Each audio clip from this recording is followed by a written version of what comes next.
Olá, graça e paz, seja muito bem-vindo ao canal Lições Bíblicas e hoje quero compartilhar com vocês lições bíblicas da carta de Paulo aos crentes que estão em Roma. Nós vamos tirar lições do capítulo de número 1. No primeiro capítulo do livro de Romanos, Paulo aborda algumas lições importantes que podemos aprender. Aqui estão algumas delas. Então vamos ver algumas lições que a gente consegue tirar do capítulo 1, né, dessa carta que Paulo escreveu para os crentes que estão em Roma. A primeira lição é a revelação de Deus através da criação. Eu quero ler o versículo 20 do capítulo 1. Porque desde a criação do mundo, os atributos invisíveis de Deus, seu eterno poder, sua divindade, claramente se reconhecem, sendo percebidos nas coisas criadas. Tais homens estão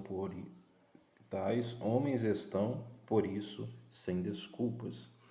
Então, na primeira lição, nós vemos a revelação de Deus através da criação. E nós vemos que tudo se revela, tudo que Deus, quem Deus é, se revela na sua criação. Então, Paulo enfatiza que a existência e a natureza de Deus podem ser claramente percebidas por meio da criação. Olha só, nós podemos perceber a existência, a essência, quem Deus é, seus atributos, seu poder, através de tudo aquilo que Ele criou, de tudo aquilo que nos cerca. Então nós podemos perceber a existência e a natureza de Deus. Ele afirma que a incredulidade e a rejeição da verdade são inexcusáveis ou indesculpáveis diante dessa evidência. Então, não existe desculpa para o homem em querer dizer que Deus não existe, em querer dizer que nada é prova para a existência de Deus. É só a gente olhar para os lados, é só a gente olhar para nós mesmos que nós vamos enxergar a existência e a natureza de Deus. Nós vamos ver o quanto é grande o seu poder, o quanto ele é amor, o quanto ele é grande, é poderoso, é glorioso. Tudo que Deus fez é perfeito. Então, se olharmos para a natureza, se olharmos para o céu, para onde nós olharmos, nós vamos ver a grandeza de Deus. Então, não há desculpa para o homem não crer em Deus, em pedir provas para crer em Deus. A segunda lição é a consequência do pecado. Paulo descreve como a humanidade se afastou de Deus e começou a adorar e a servir criaturas em vez do Criador. Ele discute as consequências disso, mencionando a imoralidade sexual, a corrupção, a idolatria e a perversão dos desejos naturais.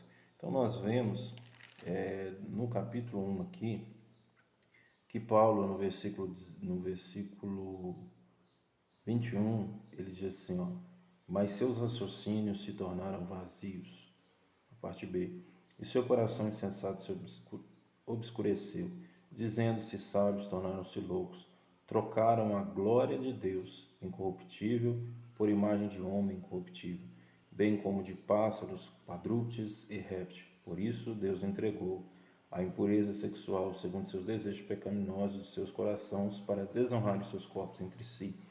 Então, aqui nós vemos que o homem, ele abandonou o Criador. Nós vemos que o homem abandonou aquele que criou todas as coisas, aquele que tem todo o poder, para buscar outras coisas que estão abaixo do seu poder. O homem decidiu adorar tudo menos o Criador. O homem decidiu adorar imagens de esculturas, decidiu adorar qualquer outra coisa a não ser o Criador. E isso fez com que o homem entrasse numa imoralidade sexual, numa corrupção, né, nos seus desejos desenfreados, né, seus desejos naturais desenfreados. Então o homem foi ficando cada vez mais perverso por abandonar o Criador. Então nós precisamos tomar cuidado, que nós venhamos adorar somente o Criador, somente o Deus eterno, que somente é Jesus Cristo, porque Jesus Cristo é a revelação de Deus, a qual veio até nós. Ele tomou a forma de servo, viveu no meio dos homens, né? Viveu entre nós, ele morreu e ressuscitou ao terceiro dia, e Jesus Cristo é Deus. Então, através de Jesus Cristo, nós podemos hoje se aproximar de Deus e adorar a Deus, o Todo-Poderoso. Por isso, adore somente um só Deus que existe, que é o Criador de todas as coisas. Quando Jesus está ali no deserto, que Satanás vem oferecendo várias coisas, oferecendo os mundos, Jesus vira para eles e fala assim: adore somente o Senhor, seu Deus. Jesus diz isso.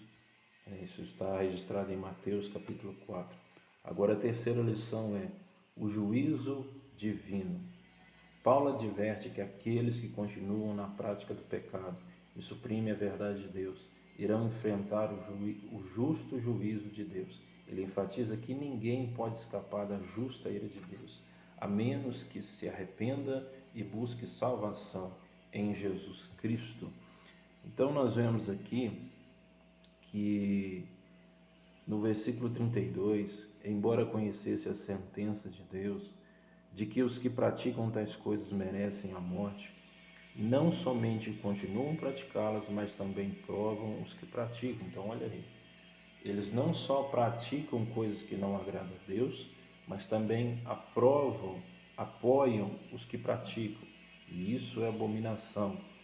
Quem continua nessa prática, se não se arrepender, se não buscar salvação em Jesus Cristo, quem continua na prática de tudo aquilo que Deus não se agrada, imoralidade sexual, idolatria, os seus desejos desenfreados, um homem querendo fazer tudo que acha, tudo que pensa, sem limite, com essa prática e com o apoio dessa prática, o juízo de Deus virá sobre essas pessoas.